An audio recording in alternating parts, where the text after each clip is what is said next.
Hello friends, আপনারা যদি এই বর্ষাকালে এই চাইনিজ টগর গাছের তলায় সবুজ সবুজ যদি কিছু পড়ে থাকতে দেখেন, তাহলে বুঝে নিতে হবে আপনার গাছে লেদা পোকা লেগেছে।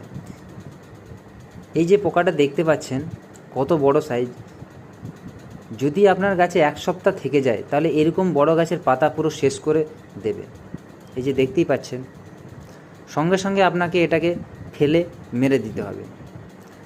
এছাড়াও আপনারা ফাইটার 505, কনফিডর এবং প্রোফেক্স সুপারের মতো কীটনাশকগুলি 1 লিটার জলে 2 থেকে 3 ml দিয়ে স্প্রে করবেন। এই যে দেখতে পাচ্ছেন সবুজ সবুজ যদি পড়ে থাকে, পাতাগুলো খেয়ে খেয়ে এই যে মলত্যাগ করেছেন। আপনি পোকা না খুঁজে পেলেও যদি এইগুলো দেখতে পান তাহলে বুঝে নিতে হবে এই গাছে পোকা আছে। এই গাছে বর্ষায় 2 ধরনের পোকা লাগে, আমি আরেকটা পোকাও দেখিয়ে দেব। তবে এটার ব্যবস্থা আপনাদেরকে বলে দিলাম। 3 দিন পর পর আপনারা স্প্রে করে দেবেন 2 থেকে 3 বার।